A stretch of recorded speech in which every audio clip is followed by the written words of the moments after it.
Yeah. Good afternoon. Hi there. How are you?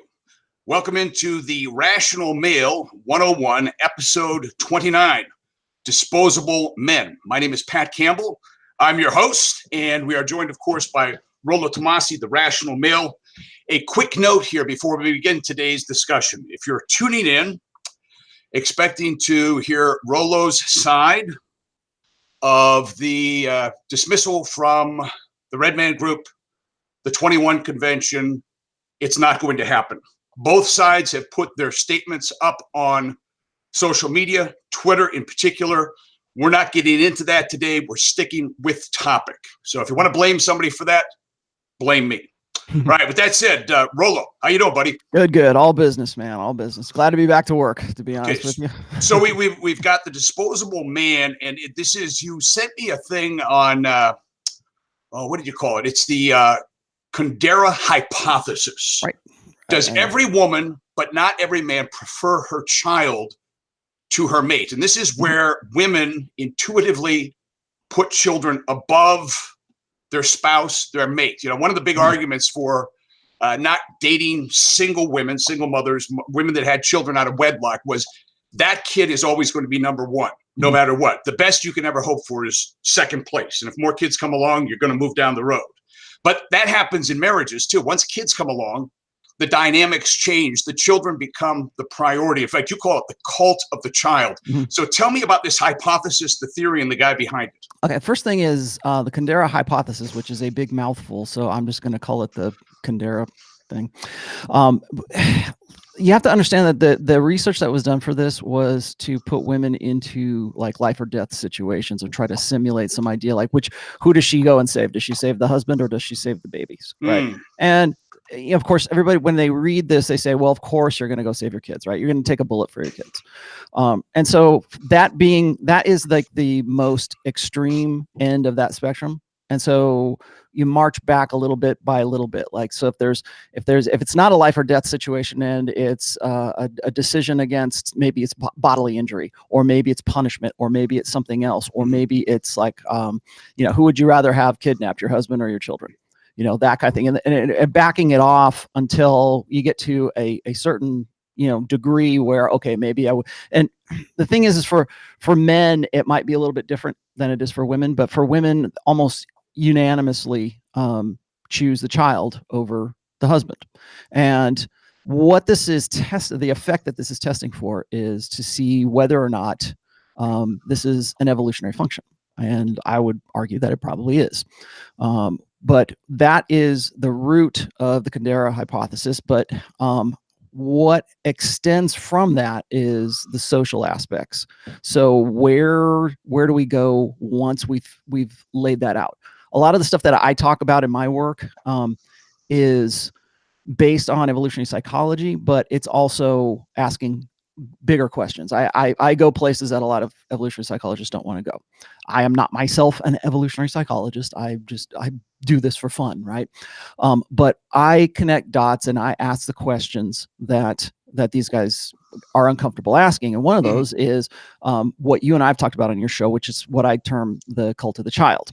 Now, when you extrapolate this to a social dynamic, you have you get things like we saw the one event that I like to use the most is, I think it was right after the Nicholas Cruz shooting last year, and you saw all these high school kids that was supposed to be sort of this grassroots movement to have a march, and it was called the March for Our Lives. Right. And it was anything but that. It was very much an astroturfed event. It was created and organized by the same people who did the Women's March. Right. And they've got their hands in a lot of things. But I use that as an example here because what they ended up doing, or the organizers ended up doing, is creating an event that was supposed to be for the kids. And it's evident, I feel that it's evidence of how we treat children as sort of our ideological human shields or our own personal human shields. So when you look at things like divorce laws, or when you look at things where you look at the statistics of what I think it's something like 90% of custody goes to the woman, even in joint custody hearings, 90% Right. always goes to the woman, because there is this presumption, this sociological presumption, that a child is always going to be better off with the mother than it will be with the father. And this is completely an error. And if anybody wants to look at any of the stats regarding this, there's a great book by Dr. Warren Farrell called The Boy Crisis.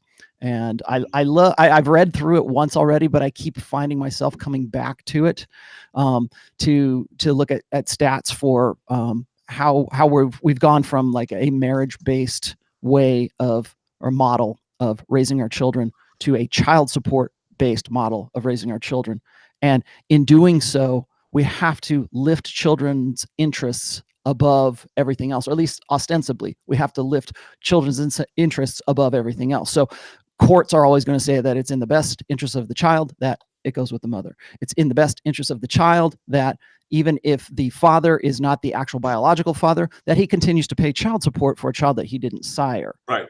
And so that's what I mean by the cult of the child, is everything prioritizes, or this is the cover story, I should say. Everything prioritizes the best interest of the child. Well, the problem with that is that women hide behind that. They say, well, it's in the best interest of the child. Well, it also happens to be in the best interest of the woman too, because she's the one who's receiving the child support payments, and she's the one who decides how that child is going to be raised. What is it? 43% of children are raised out of wedlock today. So take that and combine that with the Kundera effect, that we want to, women naturally feel entitled to be what's best for the child.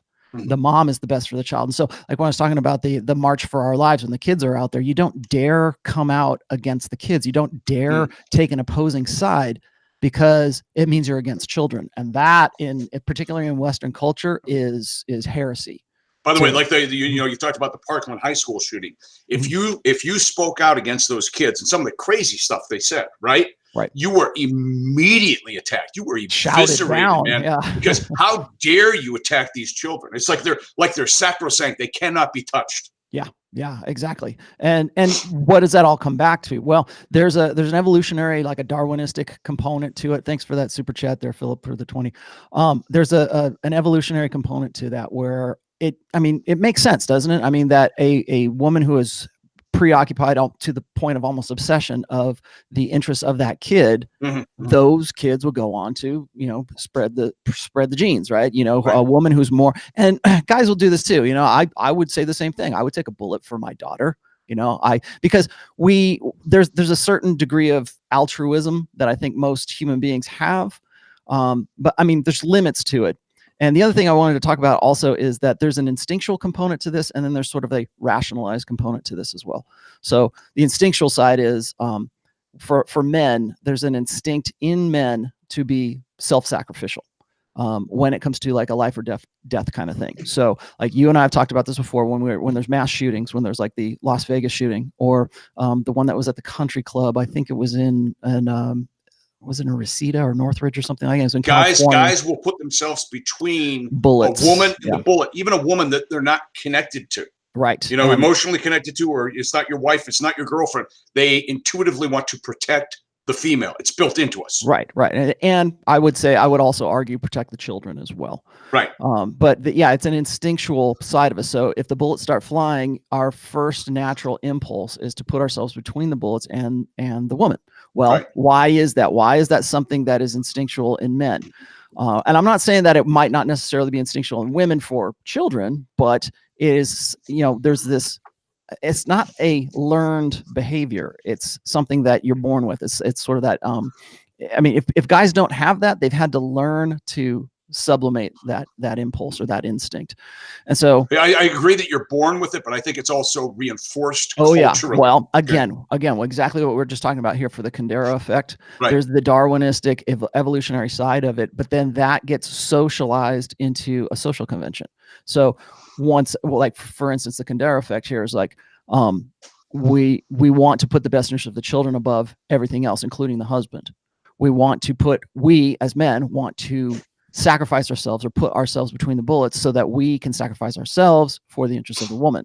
So what it comes back to is, and this is sexy son theory, and this is evolutionary psychology once again, to do so means that your seed goes off into the next generation, even if you have to sacrifice yourself. But there's that potential for it as well. I think that on and I know by the way, root it's level, enforced religiously too. religion? You know, with the adage. I mean, if you put down your life for somebody else, it's heroic. Yeah. You get your white knight badge. Plus, you're also guaranteed heaven. You get right in. Well, that's that. Yeah. Okay. And that's cross religion and cross cultural too. Right.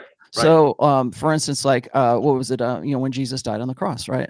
It's no greater love hath a man than to sacrifice himself for his friends, right? That's altruism in a religious sense. When a suicide bomber blows himself up, he believes he's going to get 70. This is what I think it's going to get 70 virgins in the afterlife. There is a 72. Don't short 70. I'm sorry, I don't want to short you. But there's that sacrificial side that you're sacrificing for a greater good. And so there's that instinct that I think, and this is pretty obvious. I think that people, human beings have been able to pick up on base human nature and been able to manipulate that. And I see that happening right now with certainly with the feminine imperative, because what guys got, if guys have this natural affinity for sacrifice, then what does that say about a natural affinity for like duty or honor or a sense of purpose, I guess. And so you have that root level instinct, but that gets sort of layered on top of all of this social learning that's built on the instinct. So, for instance, we talked about this, I think, on your show about the Titanic and how as the ship is going down, none of the men women and children first. Women, children first, right? That's the male motto for self-sacrifice and altruism.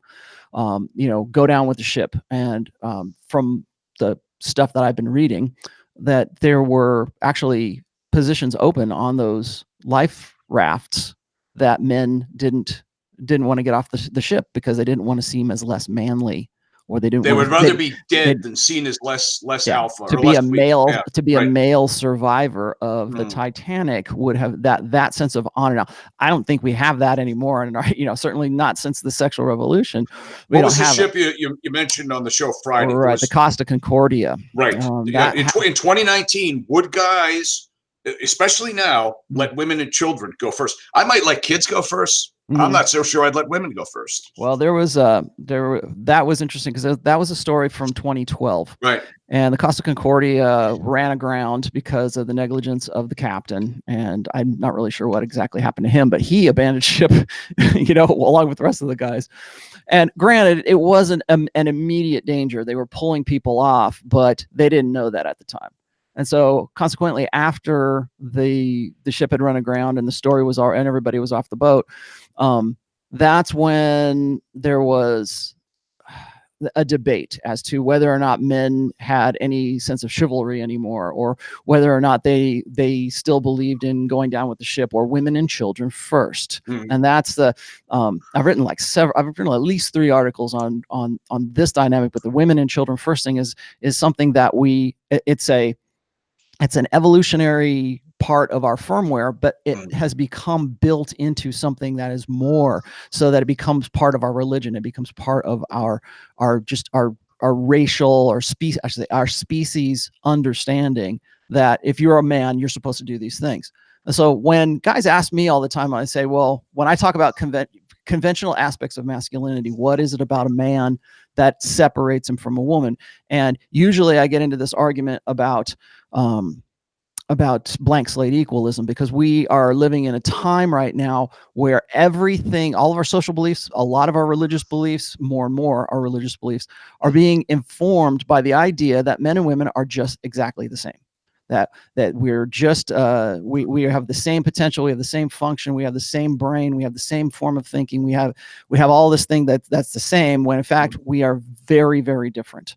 But that is what informs our social discourse. So when somebody says, well, I can't believe that men would abandon the Costa Concordia, and they wouldn't let women off first, and they wanted to save their own skin. What's becoming of the world today? Well, the reason for that is because those guys had the time and the luxury to say, you know what, do I want to go down with the ship, or do I not want to go down with the ship? Do I want to sacrifice myself for this, or do I not want to? And that comes back to this old school understanding of, like, when women say, well, what happened to chivalry, but then they want this old social contract, but they also want the benefits of the new social contract. So they would like you to pay for dates, and they would like you to open the door for them, and they would like you to go down with the ship, put that, women and children first. They would very much like that, but then they still want the perks of the new social contract, which, we described ad infinitum. So when it benefits them, they want the chivalry, right? They want that, the old school way of thinking,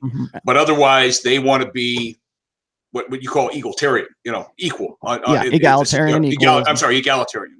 At the same time, I told you, I got a story to share about this, because this to me, and I think this is a notion that's, I don't want to say exclusively male, but guys get it. Most women don't, and that is loyalty and allegiance. Okay, I talked before about why I like Donald Trump, and I dial it down to one thing: loyalty. He's like a mob boss. If you're loyal to Trump, he'll give you the move, whatever you want. The minute you turn on him, he will slit your throat. But he's all about loyalty. I was started to share a story with you off air today from my own personal life. I'm married. I've got 5 kids. My oldest daughter, when she was a senior in college, she went on an athletic scholarship. Senior year, maybe about 20 credits short. All of a sudden, everything starts caving in on her. Her grades drop, everything. To make a long story short, she's back home with us. Okay. And if you live under my roof, you go by my rules. I don't care if you're 16 or 26. We've got rules here. And she was having, and I don't want to get too much into this, but she was having problems with drugs and alcohol. She had gotten in with the wrong crowd and was just in a downward spiral. And it got to the point where she would, come home really, really late, or didn't come home at all. And I was at a point where I had to make some very difficult decisions about where we go from there. And one of the things I didn't know, because I thought her problem was exclusively the drugs and the alcohol. Okay. And I can't have somebody, especially my oldest, living in my house who's not, adhering to the rules, the regulations, whatever, in my household, because that sends a dangerous message to the others. What I didn't know at the time was that she was pregnant out of wedlock. She subsequently married this guy. They've got 2 kids now. They've been married for, 4 or 5 years. But here's the deal. My wife knew. My wife knew for 3 weeks before telling me. And this was a sensitive issue with us. And the reason she didn't tell me is she had promised my daughter that she wouldn't tell me. Okay. And first of all, as a guy, anybody ever asks you, if I tell you something, will you promise not to tell anyone else? The answer should always be, it depends. I mean, if you're going to tell me what's for supper and you don't want me to tell anyone else, fine, I can keep that. But if it's something big, something life-changing, life-altering, you got to be upfront with me. Something that hurts someone. This is a perfect example of how women's brains are hardwired. They intuitively, instinctually go with the kid. The loyalty's with the kid. But here's the bottom line. I was here before the kid. Your loyalty should be with me, right? Because without me, none of this happens. The family isn't here. The kids aren't here. It's almost like a chain of command, and it would go the same way with me as the father. I would have to, if something that big, I need to share it with her, regardless of whether the kid's sick, because I could have made a terrible decision. Making a decision with only half of the information, okay, can have a catastrophic outcome. It was only by the grace of God and a priest that knows my family. Okay. He knew how I was reacting to the whole situation here. And he told me, pulled me aside, and he says, Pat, he says, I know what you want to do, what you have to do. He says, but I'm telling you, he says, you got to treat this one different. She's not like the rest. He says, I'm begging you to hold back. He says, I'm begging you to hold back. Right. And thankfully I did. And when all came out, then we found out what was really going on with her in combination with all these other problems. But as I talked with my friend, the priest, he said, I'm venting to him some of my outrage. It's like, why didn't she tell me? doesn't she have a duty or responsibility to tell me? He says, yeah. He says, you're absolutely right. He says, but they don't think like we do. And this is a priest, who's been priest for 20 years. He's talking specifically about women. He goes, they don't, not only don't they, he says they can't. They don't think like we do. What makes perfect, rational sense to you and me isn't in the wheelhouse, because they're in it, like I said, it's intuitive, it's instinctual. Their allegiance is always going to be with the child, even if it's to their detriment. Yes, exactly. And that's a great story. Thanks for that. I don't, like, my wife and I, we only have one kid, so so it's like we've never kept secrets from each other, or what, she says something in confidence or something like that. My wife and I, my daughter knows that if she says something to my wife, that I'm going to end up hearing about it. But I think that's a good example of the prioritization here, is that there's always going to be that allegiance. There's always going to be that right. Idea. And I think what's interesting in this case is, and this, I wanted to get into this because this was actually part of the description here, is that the priorities that women will place on within the relationship. It's one thing when we're talking about a woman who's not married and she's putting priorities on the qualities and the aspects that she wants to have in a man, right. to be her ideal mate. It's another thing when you're in a marriage or you're in a long-term relationship, and then those priorities shift within the marriage or in there as well. I think, and beta men, beta blue pill men, blue pill guys, blue pill condition guys will think of this all the time. They will think that, yeah, of course she should. Of course she should put the kid first. Of course that should be their priority. But what they don't realize is exactly what you just said, which is, I'm the one that makes all this happen. I'm the linchpin in this family, because without me, these things don't happen, or they don't happen as easy. And that's one of the reasons why I've always stressed mental point of origin, because it's one thing to be single and to put yourself first, and to make your decision-making process start with yourself first before you consider other people. It's another thing to have that once you are in a relationship with a woman, or you're in a family. Now, right. How many kids are in your family? 5.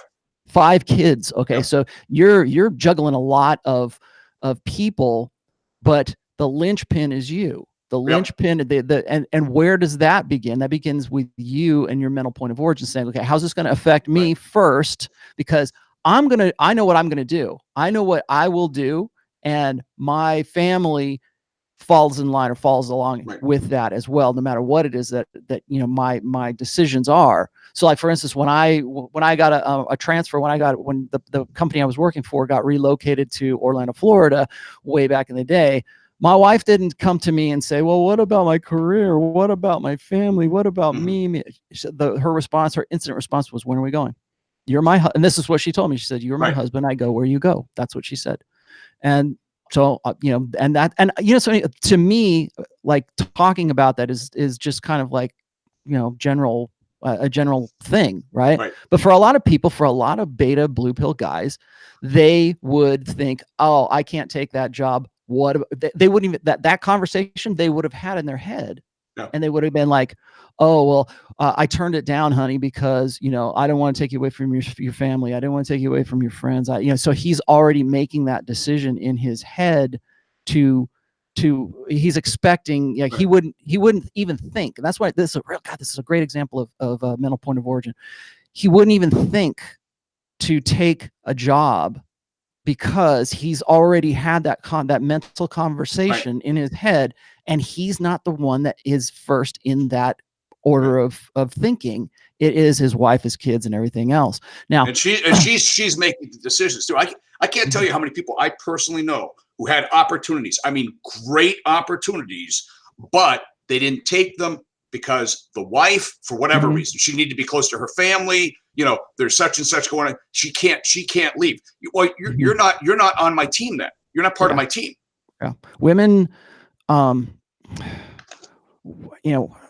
think when we have this idea, our blue pill conditioning makes us believe that if we're not supporting women, if they're not on if womankind isn't on the pedestal, then there must be something wrong with you, that you must be a misogynist, or you're a selfish prick. There's something that is wrong with you, because your mental point of origin is not women. And so we'll create classes for them to go, re-educate men, so that they don't, Right. we call that toxic masculinity. If you're like actually making yourself your mental point of origin, oh man, that's so toxic, right? So we have to re-educate these guys. But that's a really good example of mental point of origin. But the thing is like you're not, it doesn't mean you're just this selfish bastard and doing whatever you want to do. Right. It means that you're coming first in your thought process, and then you decide who it is that you want to help, and who's got your back, who's going to, be, your family. Obviously that's going to be it. But I'll tell you the other thing about this. And I get in trouble with this occasionally. And if I ever said this on your show, I'm sure I would get into a lot of trouble with the ladies. But it's my belief that women need to at least learn to sublimate this idea that the kids have to come first, and they have to make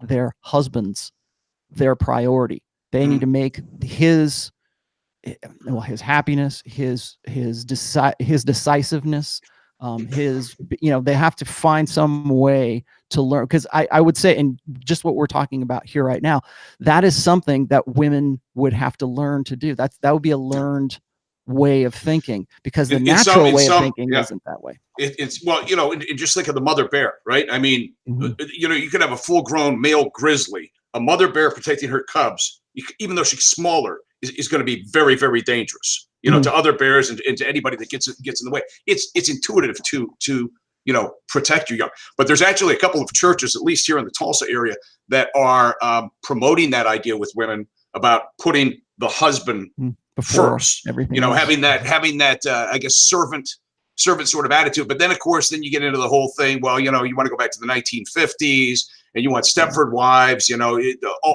other kind. But the kid, back to the cult of the kid though. Okay. When you were growing up, when I was growing up, okay, there's something has changed. It has changed drastically. I mean, the way, because you got the helicopter parents, and it's all about the kids. The kids, when we were growing up, kids were a compliment. They added value to the family. They weren't the sole reason the family existed. Yes, you get married to have kids, but they become, that's why you get this, what you call the gray divorce. 18, 20 years down the road, they look at each other and go, who the hell are you? How did I ever marry you? I don't know anything about you, because all we've been doing is taking care of the kids, the whole time. And we never, it just, whether it's soccer or softball, you pick the sport.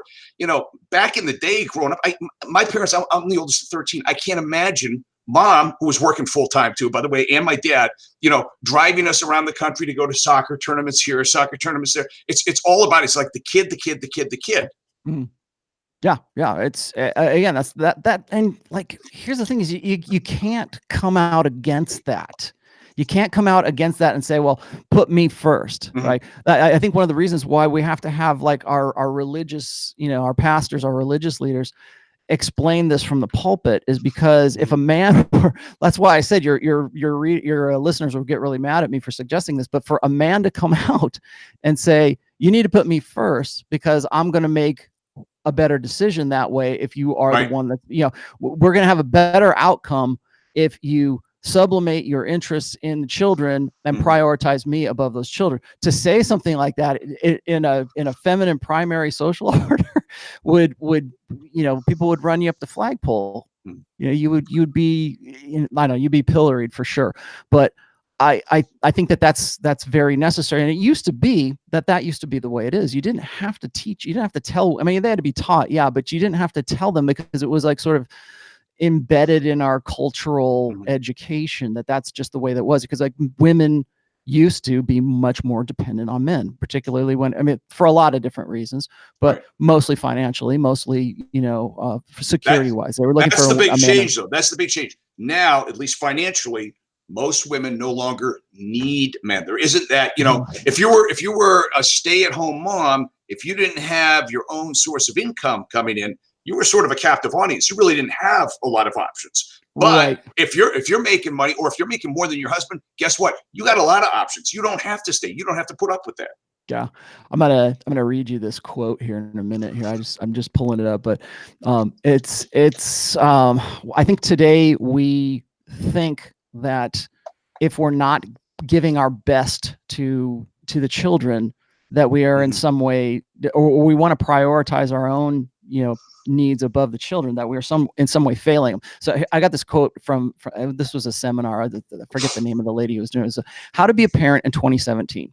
Make sure your children's academic, emotional, psychological, mental, spiritual, physical, nutritional, and social needs are met, while being careful not to overstimulate, understimulate, improperly medicate, helicopter, or neglect them in a screen-free, processed foods-free, GMO-free, negative energy-free, plastic-free, body-positive, socially conscious, egalitarian, but also authoritative, nurturing but fostering of independence, gentle but not overly permissive, pesticide-free, 2-story, multilingual home, preferably in a cul-de-sac with a backyard and 1.5 siblings spaced at least 2 years apart for proper development. Also, don't forget about the coconut oil. How to be a parent in literally every other generation before ours. Feed them sometimes. That's all there was. Look, even something as simple as dinner. Okay, as I mentioned before, I grew up. I'm the oldest of 13. This idea of what do you want to eat for supper tonight? Look, this isn't a restaurant. Here's what mom made. We're having macaroni and cheese. First come, first serve. If you wait, you're not going to get any. But the idea that now we're in just about every house, mom is catering or dad is catering to the children. What would you like to eat tonight? Right. That wasn't an option with me growing up. It was it's like whatever's on the plate, or whatever's on the table is what you're going to eat. Maybe, and I have a younger brother. Maybe when we were, I had a younger brother, and I was raised by a single father, if you can believe that. But maybe on a Friday, my dad would say, "What would you like me to pick up on the way home from work?" And that was the extent of the choice that we actually had. Otherwise, we were just scrounging around for whatever we could find. Hey, this is really great. I'm gonna read this real quick. This is a good. Thank you for the super chat here, Carlos Miranda. Was the cult of the child caused by families having less kids? That's a really good one. It's easier with less kids. Yes, it's a whole lot easier with less kids, and you're putting more into, because you have 5 kids. I have 1 kid.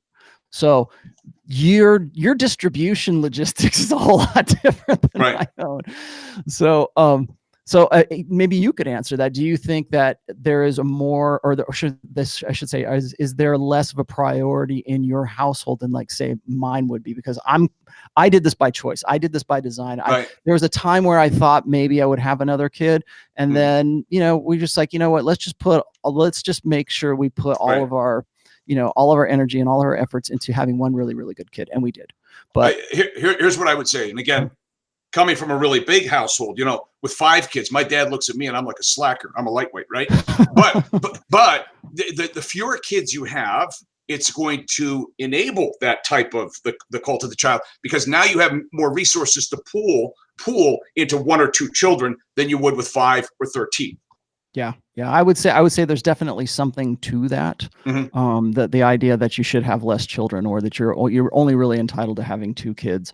I've never really understood that, because for me, it was just a natural fit just to have 1, because I want to do things. And people always call me, well, that's so selfish. You should have another one for. I'm like, well, I guess I'm selfish then, because I would much rather be in a position where I can give my very best because of that than to spread it out and not be able to Well, there's also some shaming, especially in communities. These, I won't speak for the Mormons, but communities that have larger families, Mormons, some traditional Catholics, Orthodox Jews.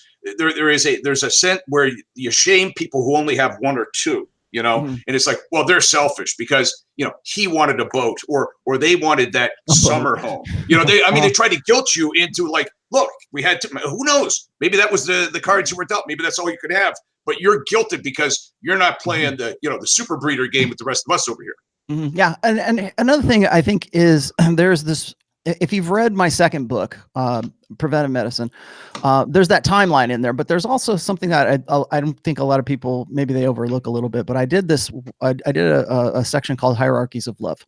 And the hierarchies is, I was going over like the old school way that love used to be. And I don't want to say love, it's really more of like if there's a hierarchy, it's like a dominant, I don't say dominance, but like a love hierarchy. It was usually men were at the top of that. Then there were women who became mothers. And then there were the children who were behind the mothers. So the guy, the man, the husband was at the top of that chain.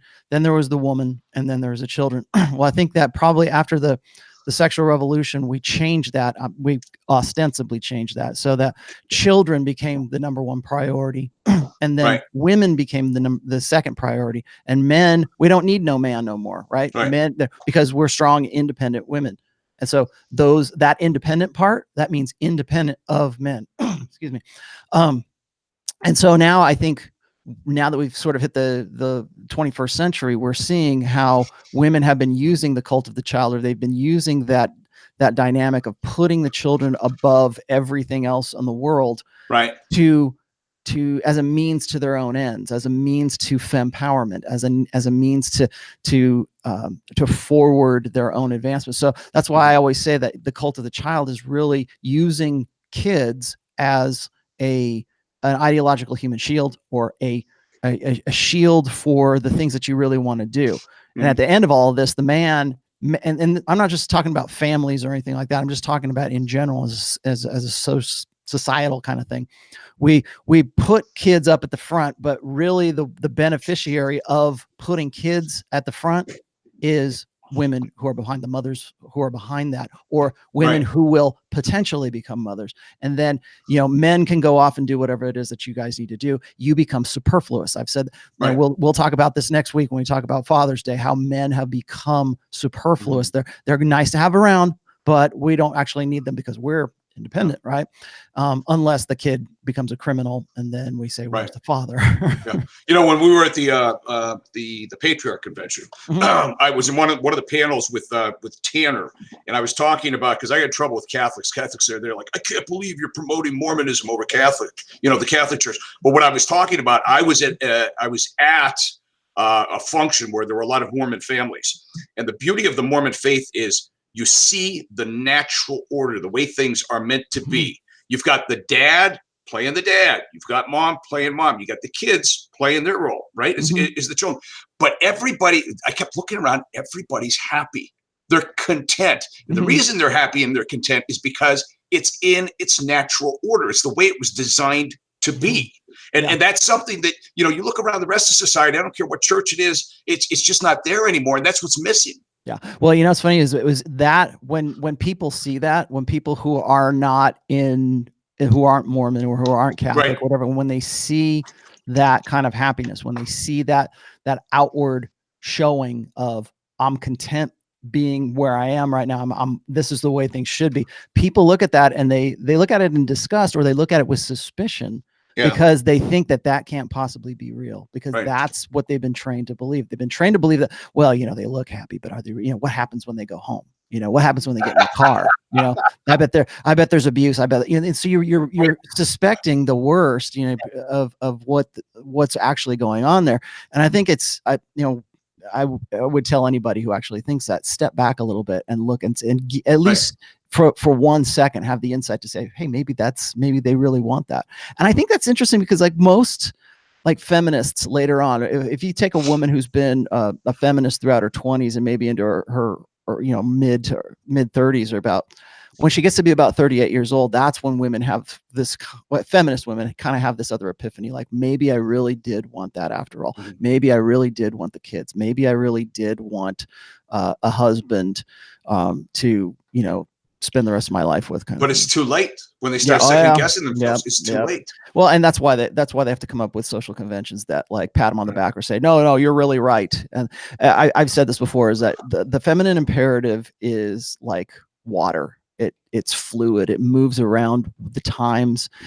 So if something comes out against it, or if there's some sort of, like right now, I think we're living in an era where the women who decided back when they, maybe 20 years ago, that they wanted to be feminists and that's how they were going to live their lives. Now we're starting to see the results of that. We're starting to see the consequences of that. And as a result, we have to create, like, the popular media and the feminine primary social order has to create these social conventions to say, no, it's really not that way. It's because men weren't cooperating with feminism. If those horrible men had just cooperated with you, you'd have had a better life. So be mad at them. Don't be mad at the ideology that you bought into when you were 20 years old.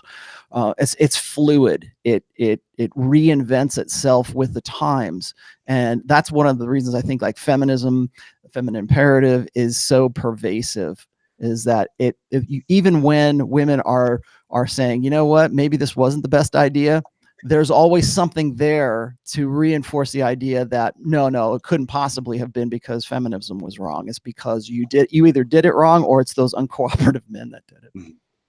The one thing we want to get into too, do you have that video clip that we were talking? I do actually. Let me sort of set this up here, because what we want to talk about is, why will men allow or accept behavior or language from women that they would never, ever, ever tolerate from men? And you got a little clip here. I only think it's about 8 seconds long, of some chick just going off on her boyfriend. Yeah, you're not going to be able to hear that. Of course, there's not much audio to this, anyways.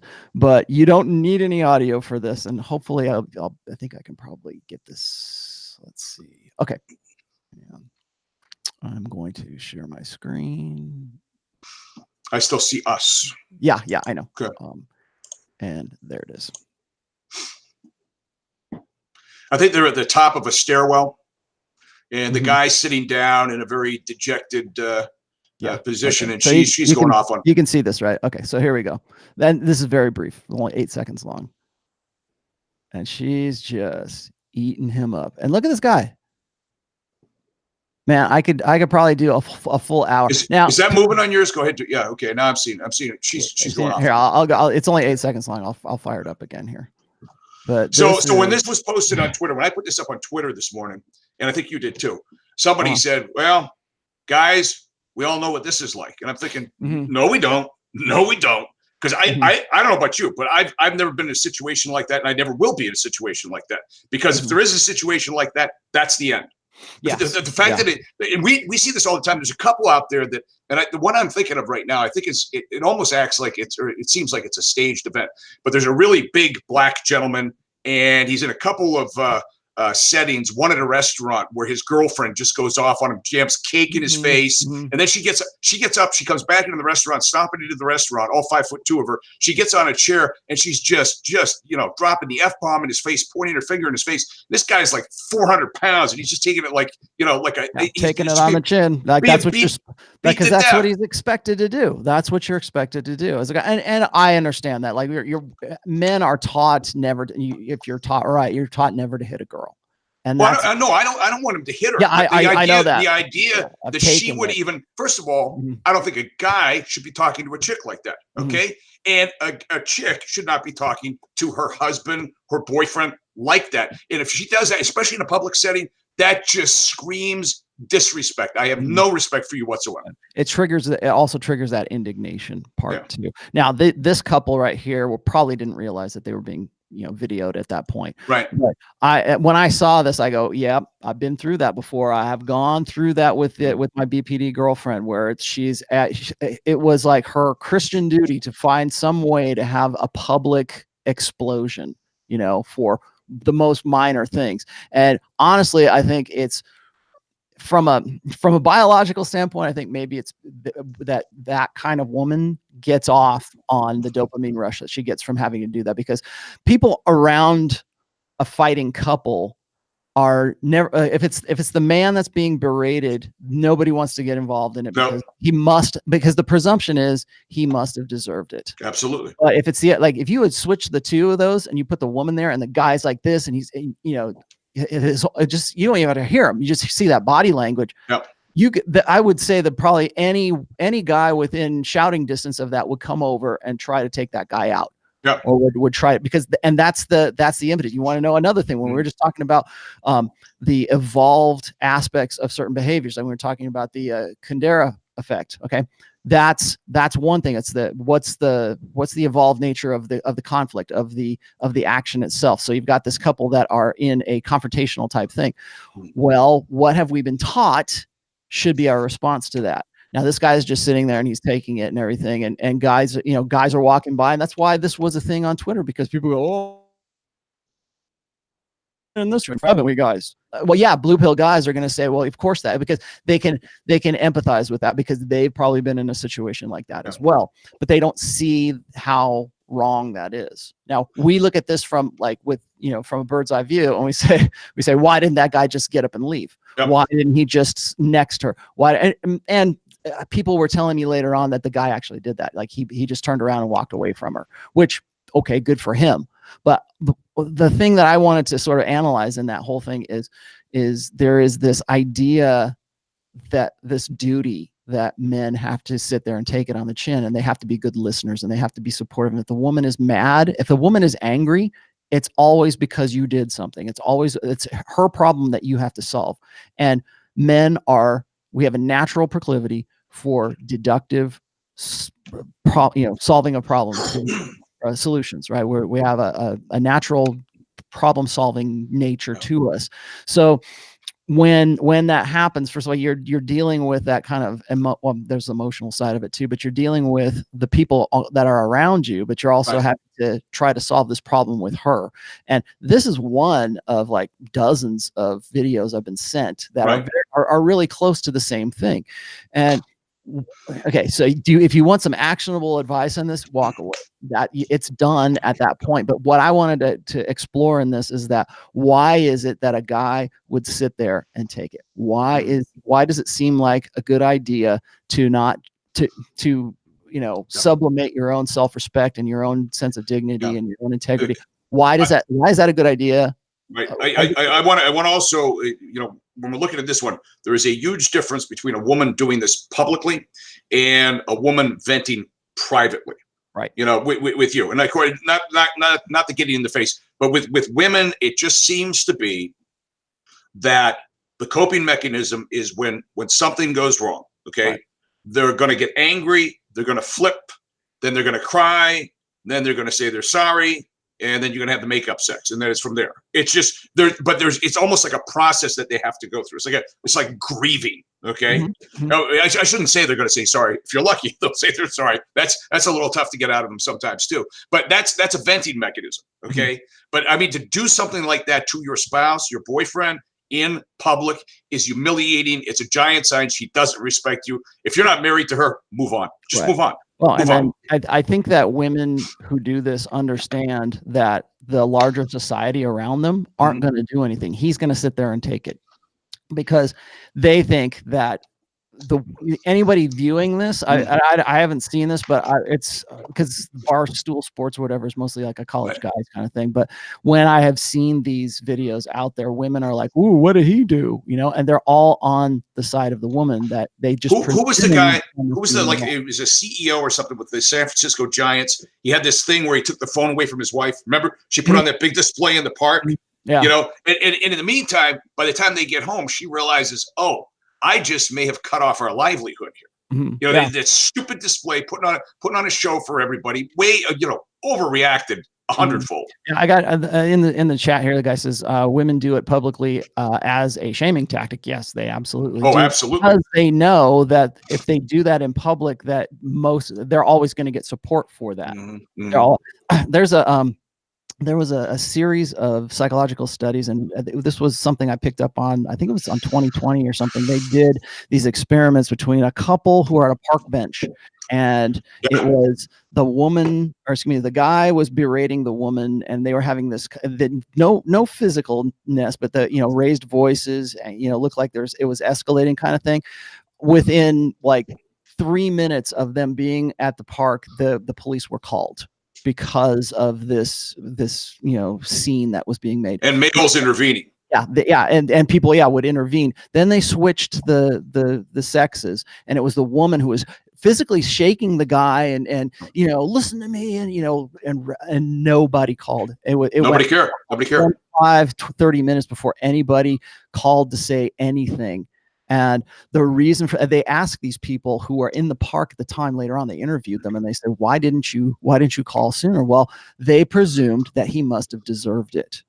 And so we have this, and I want to say that this is a root Wow. level, this is a root level thing, because if a man is getting berated by a woman, we tend to think that he must have done something to earn that, because we want to think the best of women all the time. It also goes back to eggs are expensive, sperm is cheap. He is sacrificable, he is disposable, and that's was the whole title of this whole thing here, is that men have we socially and evolutionarily, we have this idea that we are disposable, we are sacrificial. And I think that we're having this discussion more now in our communities, because we can step away from it.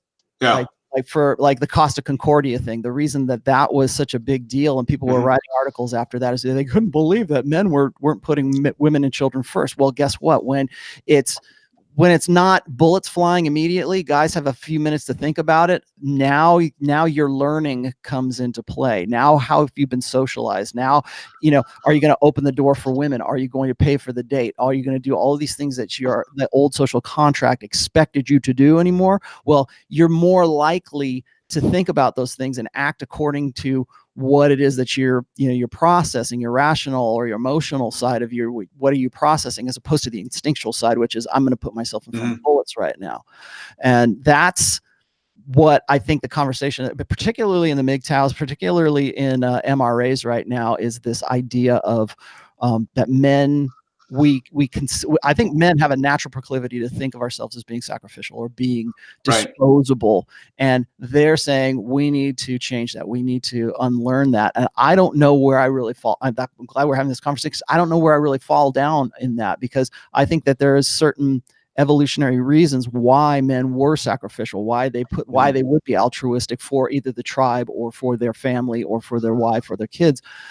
So what part of that is healthy and what part of that is unhealthy right now? I think it depends on your situation too. I've known families where, maybe they got a couple of kids, mom, dad, happily married. Dad goes, everything crumbles, just falls apart. Because that's what everything was, anchored to. And I've seen situations too where the mom goes, and very similar situation, because she was really, although it looked like the dad was, it was really the mom that was holding everything together. So, there's everybody's playing a role in it. What I wanted to tie this into is, we talked a little bit about this last week, is women and the disconnect between what they say, and I mean, women can say some of the most vicious, mean, hurtful things you can possibly imagine. And once they've blown off the steam, once they've had to cry, once the makeup sex is over and done with, they think that that's it, and you just move along. Now, for somebody like me, I'm like bulletproof. Just because of what I do for a job, I mean, people say terrible things about me all the time. It doesn't bother me. I don't internalize it. I don't let it get to me. Yeah, I'm getting used to it.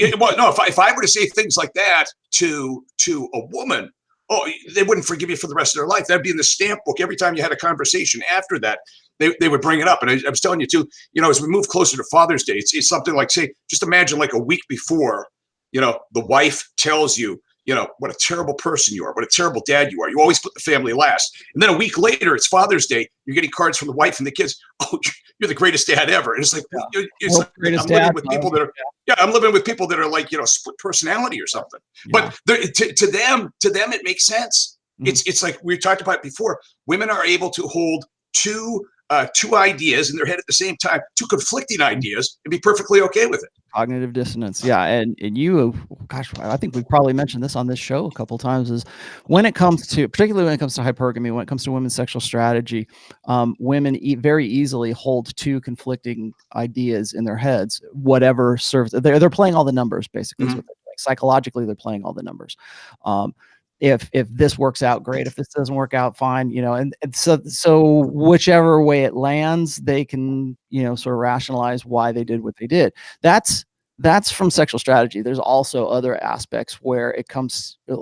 Actually, I should say this, because like when you're talking about how your wife or your girlfriend or whatever calls you a bastard all the time, And then later on, after you've had the makeup sex and everything else, and it's Father's Day, and she gives you the Father's Day mug or something, and you think she's schizophrenic because last week you were a bastard. Right. I think that's also part of it too, because when women are berating you, when women nag you, when women are shit testing you, they're doing so because of hypergamous doubt. They want to know that you are competent. Right. They want to know that you are thinking ahead of things. You have things in control. And really, what that is the latent message in that is, I'm living in this insecure world, or this chaotic world, and I need to know that you're going to be my rock. You're going to be the guy who's going to be able to do this. And when all this chaos is swirling on around him and she's nagging you, what she's doing is she's asking a question: is this guy the best I can get? Is this guy really competent? Is this guy the alpha that I always thought he was? And that's just the way that women's brains work, because they're looking for that security. So you go back to that scene that we had from the top of the staircase there, where the ladies berating the guy. Okay, and here's the deal though: women are very predictable in this department. They will exhibit the type of behavior that they know you are willing to tolerate. Oh, yeah. So this guy sent a vibe somewhere along the line that, you know what, you can do that and there won't really be consequences. I won't walk away from you. Right. Yeah. So I mean, like I said, in my personal life, that would never happen to me, because it's already pretty well established. I wouldn't tolerate that. What the consequences might be, it depends, right? But it's just you're gonna get the kind of behavior that people think you are willing, that you're going to tolerate. Yep. Yeah, exactly. I noticed that Steve the Dean Williams also chimed in on that actual on that video as well. And of course, what he said, what I would expect to hear from him, which is you guys, this is the only reason that this is going on is because, or the only reason that she feels comfortable blowing up at you in public is because through however you've lived your life with this person, or through whatever medium that you've made as your message, she is comfortable with that, and she knows you're not going to do anything. She knows you're not going to leave. She knows. I'm not saying hit the girl. I'm saying she knows that you're not. There's no consequences for those actions, and this is exactly what I always say when we talk about boundaries. And she knows you don't have options. Yeah, she knows. She knows you don't have alternatives. She knows that you know that you have no options. That's the thing. Yeah. And so it's that much more frustrating, because when a woman is doing that, not only is she having the conversation with you in her conscious mind, the back of her mind and her hindbrain, she's having a conversation saying, this guy ain't shit. That's what she's saying. In the back of her head, she's saying, this guy doesn't always, and she's watch this. I'm gonna lay into him, and he's not gonna do anything. And maybe he turned around and maybe he did something. I don't know. I'm just using this situation. The body language there is he is reaffirming her beliefs. He's sitting there like a whooped little boy. Yeah, just taking it. That's not the man she wants. No, that's not the alpha. Well, and that's why I always tell guys that you need to err on the side of being a little bit too, you want to cut more than you want to leave, basically. You need to just presume that, it goes down to, it comes back to, demonstrate and do not explicate. So if you're going to sit there and you're going to, like most guys in that situation, he's going to take it on the chin, but most guys in that situation will try to explain away something. They'll try to rationalize to. They'll do what I call appealing to a woman's reason. Appeals to reason. She was having a bad day. Yeah, like, oh, well, exactly. Well, first of all, they'll make rationales for themselves, but they will try to appeal to her reason when she's not being reasonable, because her hindbrain is not about the rational side or the rational process of all of this. It is her having this internal conflict where I'm with this guy, I'm stuck with him, but he's optionless. No other girl wants him.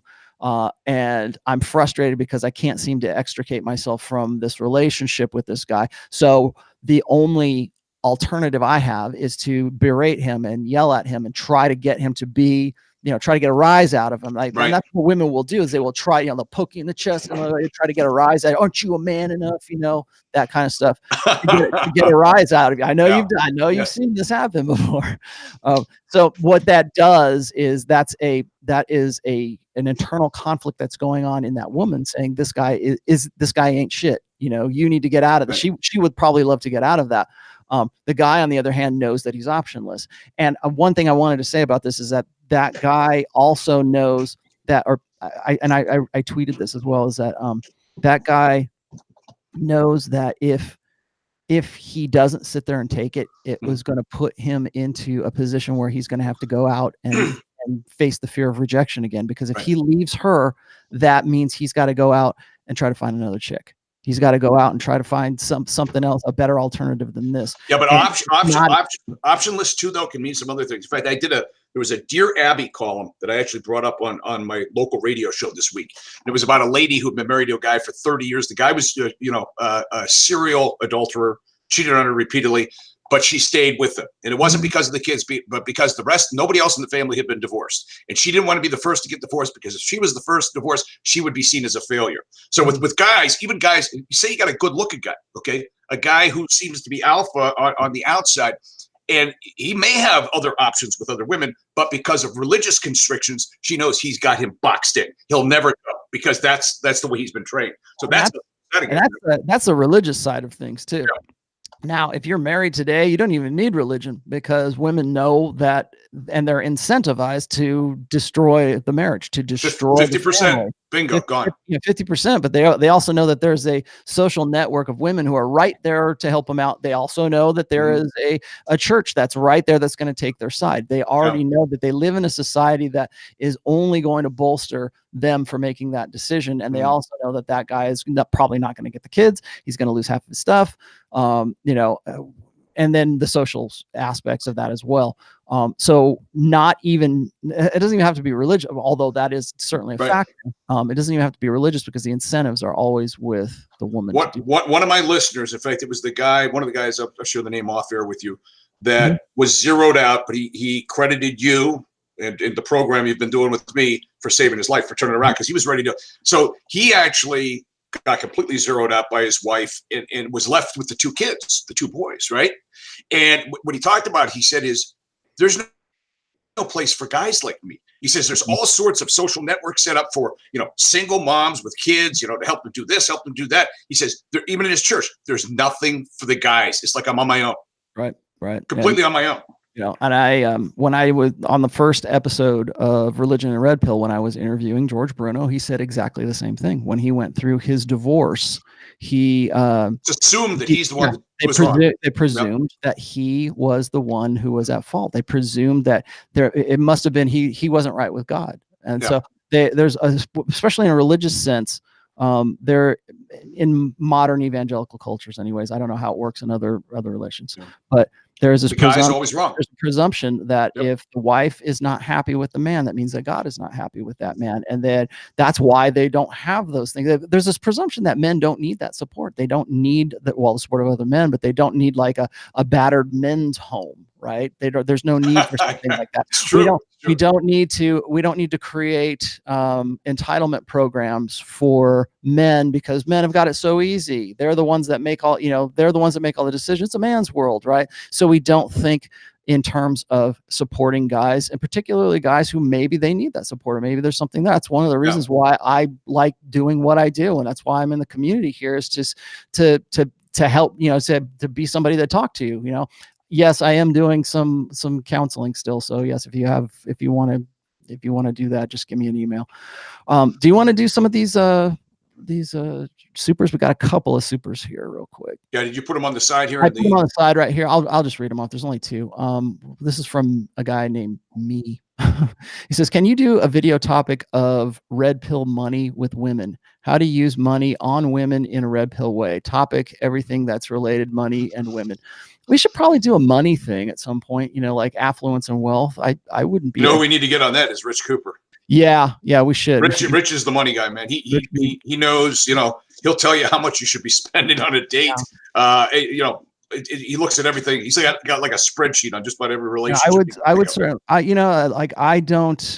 I think of money as currency, and I don't mean, it's currency, right? No, I think of it as current. The reason they call it currency is because like an electrical current, right? Like it's something that you can do something with it. So that's always been my sort of attitude towards money, is what can I use this to do something with this? What can I change about my world? Or what are the things that I can do with it? And that's always been maybe it's my dad that put that in my brain, but that's always been my way forward with money. But yeah, we should probably get rich on something like that. I wouldn't mind my rule of thumb is never ask anybody for advice who doesn't have what you already want. So if you want money, if you want to know how to properly handle money, Rich is the guy with the proven track record. And I'm very impressed with his knowledge base, not just on that, but a lot of other subjects as well. Right. Okay, I got another one here. I forget who this is. This guy says, I'm 24-year-old male, have a low SMV, and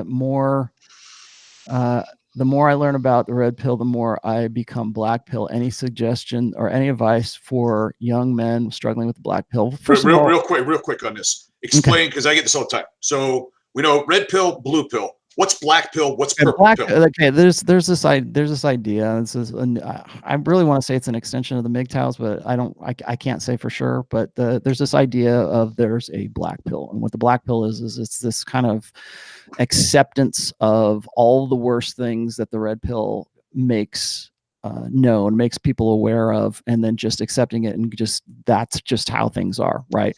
A lot of the stuff they get right. I'm not going to say that they don't, but again, my point of contention with MGTOW, my point of contention with black pill, my point of contention with MRAs is that they analyze the problems fairly accurately. It's just that I disagree with their solutions to the problem. And this is another one of those instances, because guys will say, well, it's hopeless. I'm never going to be able, it's all about looks, and I'll never get a girlfriend because I'll never have a perfect face.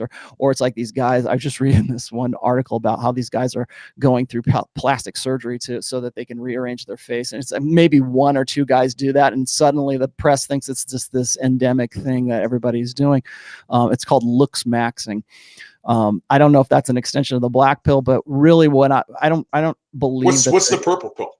Purple pill is guys who have become red pill aware, and they realize the truths about like they follow along with red pill awareness, but they never really kill the beta. They never really kill their blue pill conditioning. They believe that the red pill is a means to an end to achieve all of the ideals that they believe that the blue pill should be possible in the blue pill. Right. And so it's like a pick and pull kind of thing for them. It's like, well, we accept this part and this part and this part of the red pill, but we don't accept that part right there, because that makes us uncomfortable for our own life. And so we're going to that's like a cafeteria style Catholicism. Exactly. If you're Catholic, you're supposed to believe everything that they teach. You don't get to, well, I don't like that abortion thing. I'm going to put that back. Well, give me a double scoop of social justice. Right, you don't get to do it that way. The thing is with the red pill, once you read it, I tell everybody this that I've given your book to, okay, where it talks about reading, you can't go back. If you go back, you know what you're going to do? You're going to hate yourself. You're going to hate yourself because you're living the lie.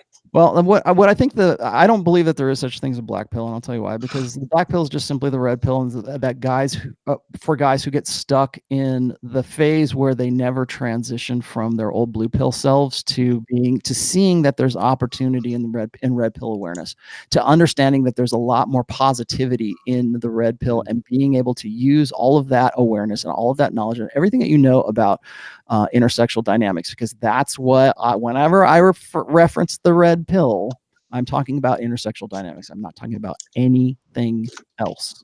So when guys understand this, when they internalize this, a lot of guys think that it's hopeless. They get stuck in that anger and that nihilistic phase, and they think that that's all it's about. And what they don't do is they don't realize that there's a lot more opportunity in understanding and knowing the real truths about the red pill, knowing the real truths about intersexual dynamics, understanding the nature of men and women, understanding everything. And you read my book, okay? But understanding everything that we talk about on this program, everything that has been going on in the community for forever.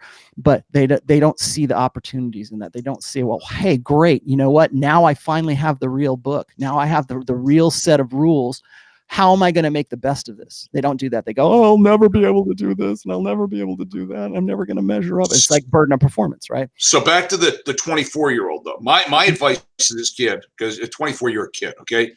Don't worry about any of this other stuff. You need to spend time right now on improving yourself, self-improvement, building yourself, making yourself a better version of yourself, so that now you're going to become the prize that women are going to want. Right. And don't do it for them. Build it for yourself. Build it and they will come. Mm-hmm. That should be, that should be a motto for the red pill. Build it and they will come.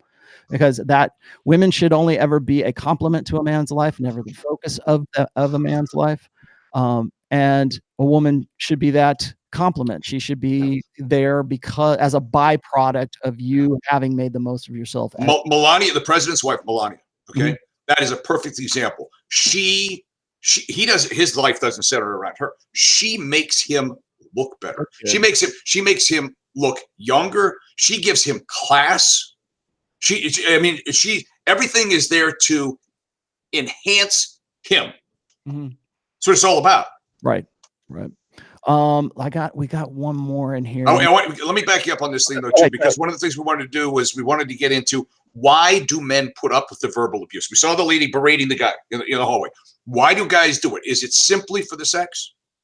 I think it's a lot of things. I think first of all, it's blue pill conditioning for men to believe that it's their duty to sit there and take it on the chin, that dealing with her.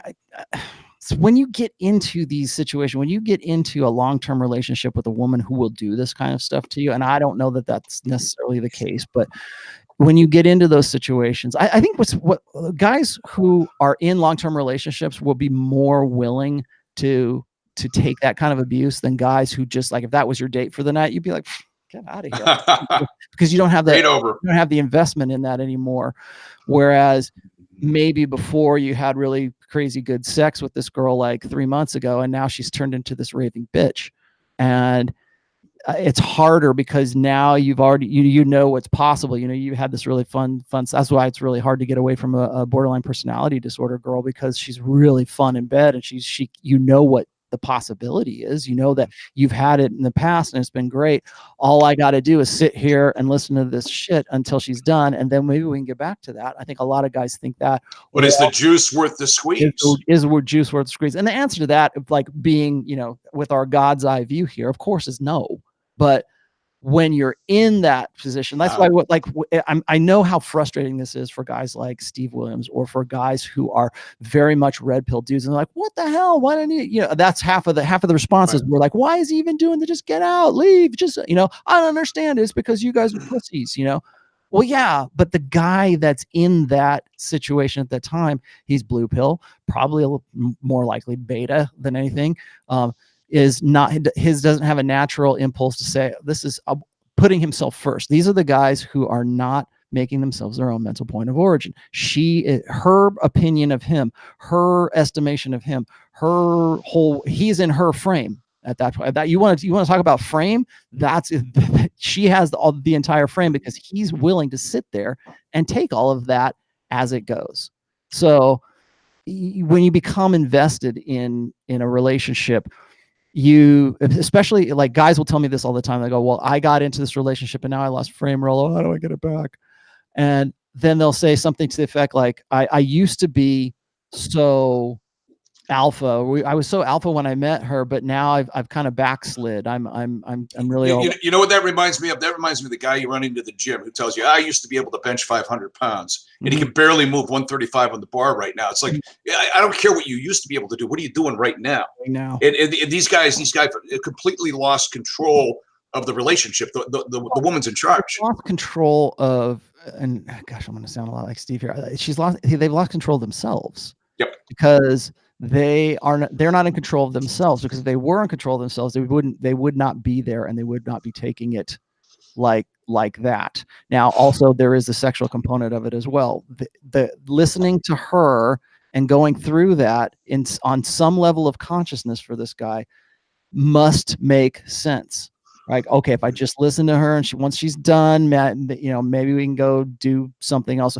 Women will go and they'll have these public outbursts like that because they know that they're in a safe space. And I've said this before, is that I think today women have a very overblown sense of their own security, and so they will escalate things more. I've seen that in my own, in working And that is, I was talking with somebody this week about what's the biggest mistake a couple can make in a relationship, long-term relationship. One of the things I think is you quit trying. Okay. Mm-hmm. When you're going through that dating process, you're bringing out all your tools, right? Mm-hmm. But once you got her, or once she's got you, boom, with women, sex is the worm on the hook. It's bait. Mm-hmm. For guys, it's something they want every day of the week. Right. But the big thing is that you quit trying. And I think one of the biggest problems with women is they take their man for granted. He's always going to be there. He's always going to love me. He's never going to leave me for whatever reason, religious reasons, whatever. But they quit trying. They take it for granted. The minute you do that, I'm telling you, he's checking out. Yeah. Yeah, exactly. We got another one here. This kind of fits into what we're talking about. David Furtado. Is it Nelly's brother? Yeah, right. It says, is the girl faking or throwing a punch at you the same as being publicly scolded like that video, but on another scale? If that happens, is it too late? Yes, it's probably most definitely too late. People send me these videos all the time, and it's funny because I don't want to think that this is more widespread than it is, but I have to say that it fits into my estimate that women have a false sense of security these days, and they believe and that entitlement. Yeah, entitlement. Yeah, they're entitled to a security that they in no way have, and they will escalate things like that. I've seen so many videos of like guys with these girls at a party, and the girl is like literally just punching him. I mean, in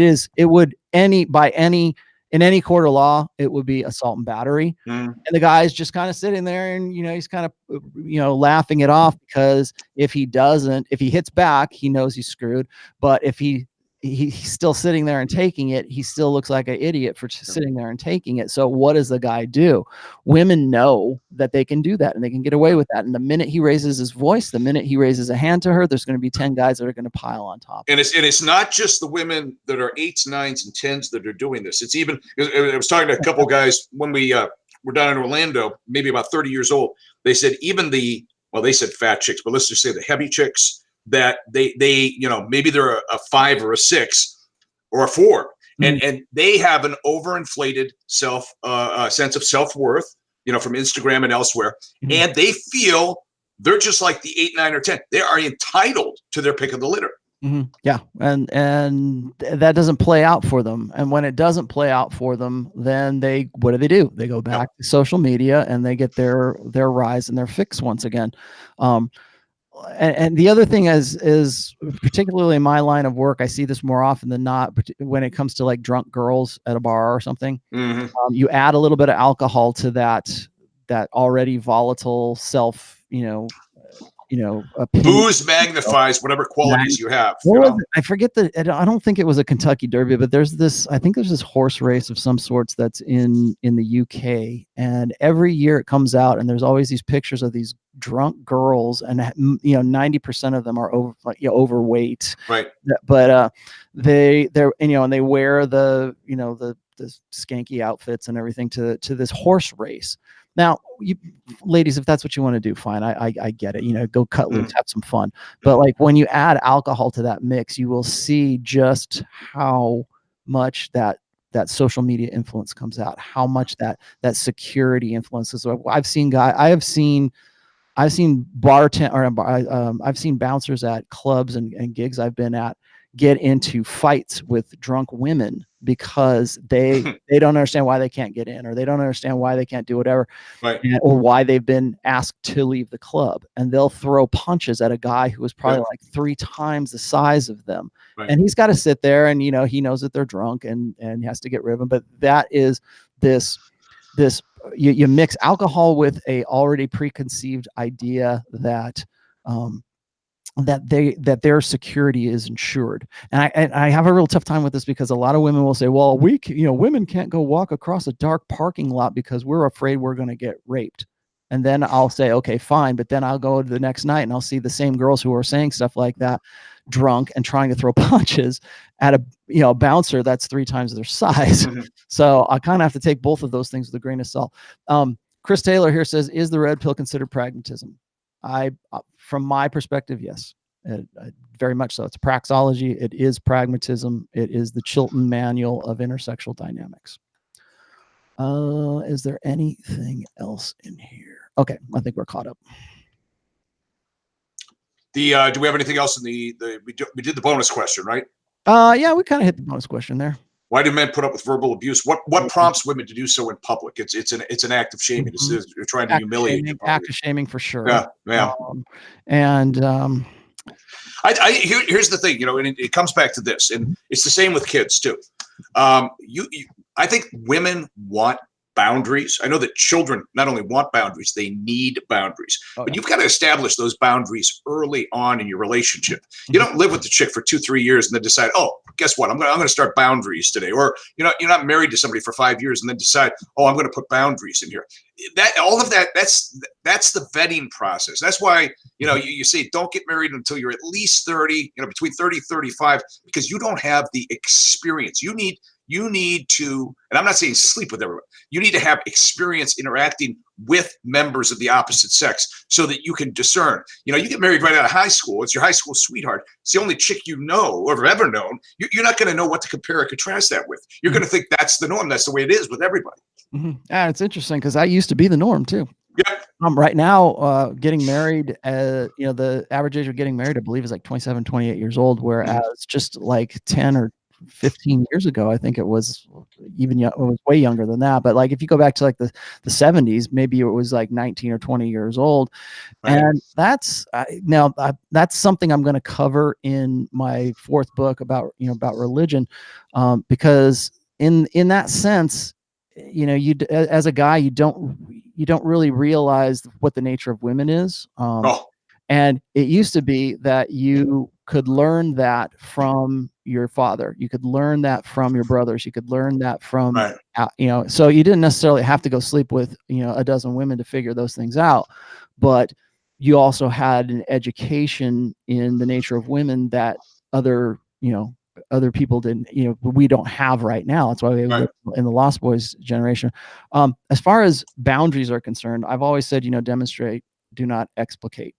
And that this is sort of dovetails into what we're talking about with the guy getting beat up here or getting verbally abused is, you're going to put up with that. But this is one of the reasons why I say that when a woman says, I'm going to go and have a girls' night out with my girls, can I go? I'm going to go to have a weekend in Vegas with my girls. Can I go? Or will you be okay with that? And of course, if you don't say yes, then suddenly you're insecure in your masculinity, which is just a test.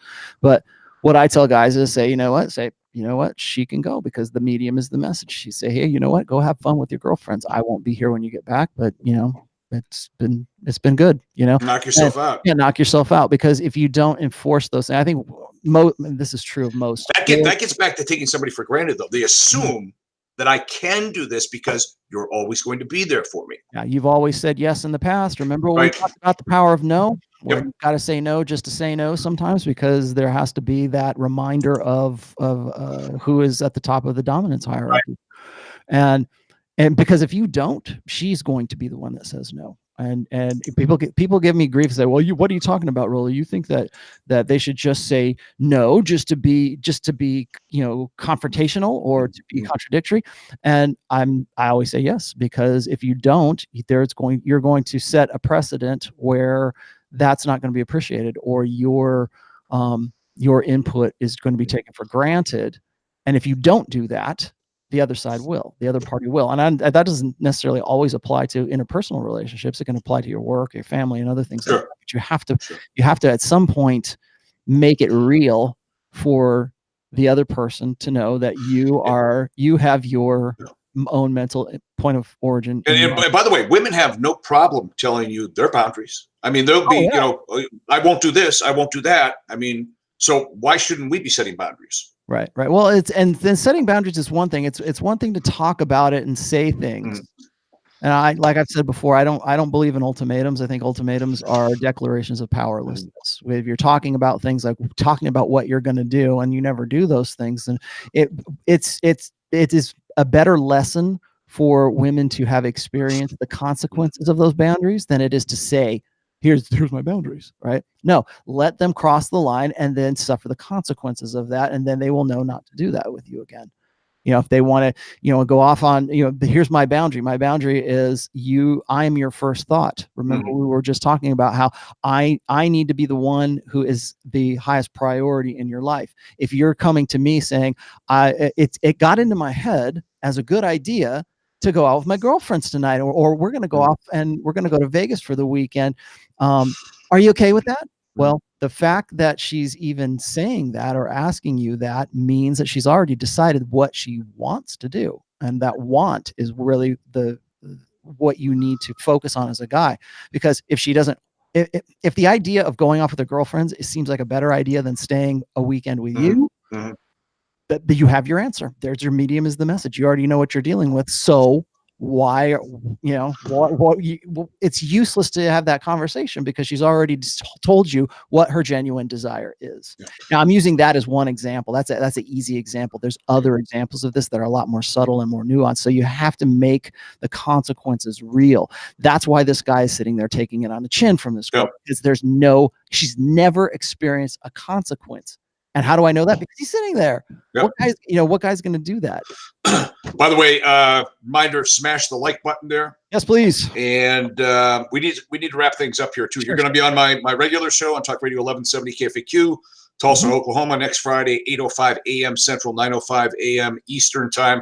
What else is going on? Anything we want to plug? Those links, by the way, to your show are in the description. So if anybody wants to pick up on that, that's where you can find that. You can also find on Twitter. We always make an announcement about that. I am going to be reinstating the Religion and Red Pill show very soon. I've got Conk lined up. This guy that people know, he's one of the most common posters in my chats. He's going to be coming on. I'm looking into getting a guy who is a prominent Muslim in the manosphere. I'm lining that up. That might be the end of the week, or it might be the beginning. Yeah, because I want to cover all my bases here. The Orthodox Jewish rabbi that you talked to, that was a great interview, man. Yeah, that was an eye opener too. I really want to have him back on as well, and he and I have been in pretty close contact ever since then. So that was a really good show, and I want to do something like that again with. And I want to have you on. I want you to come on and talk about the Catholic perspective in all of this too. That's provided they don't excommunicate me first. Yeah, I was gonna say, is everybody? I'm just waiting for one Sunday. You can't come in. Just head home. Yeah, exactly. Like no. I tell you what, that's where seriously, my eyes are the most critical now in church, especially for the homily or the sermon. Because I'm seeing things there that I would have just taken for granted before, but I'm seeing the sexual dynamics, like the bishop. Remember, I told you, telling everybody that we all have to have a special friend that we can confide in, and if you're married, that better be your spouse. Yeah. It's like, well, wait a minute. First of all, you're not even married, so why are you giving advice to me, a married guy, right? And trying to shame me if my wife isn't my best friend. Then there's something wrong with me. It's back to what George talked about. The guy's always the defective one. You're the problem. Yeah, we got to fix him. We got to fix him. Yeah, and I'm glad you kind of teed that up for us, because I think next week we're probably going to talk about Father's Day. So that'll be a really good episode. I've been wanting to do this one for a while too. Yeah. So when you're in church, when you're listening, I think that. Here's what I should say. If you're watching this, or if you're going to listen to Pat's show on Friday, I'll probably repeat this again there. But as we go into Father's Day, you look at Father's Day with the red pill lens and see what's going on around you, and see, because right now, like I keep saying, we're in the midst of a gender war, and it's a cold gender war, but you will see the narrative prop up this week. I guarantee you, because it won't be Father's Day. It will be Special Persons Day. Or it'll be Happy Father's Day to all of the fathers who stepped up and took over the parental investment duties of guys who didn't, who actually decided that it was a good idea to date. Plus, we'll get a lecture on how we can be better, or how we need to be better, and you compare and contrast that with how Mother's Day is handled. Yeah. Mother's Day, it's almost like a holy day of obligation. So that's your home. Like, if you're watching this today, or watching this week, that's your homework. Put your red pill lens on and look in popular media and notice the messaging, because we're going to talk about that on Sunday. So Okay, guys. I think that's about it. Next Sunday, same time. Oh, and then yes, I am going to be doing some more AMAs and some solo stuff too, because everybody was really liking that. So yes, I will be doing that pretty soon too as well. All right, guys. Thanks a lot. Have a great week. Thanks, man.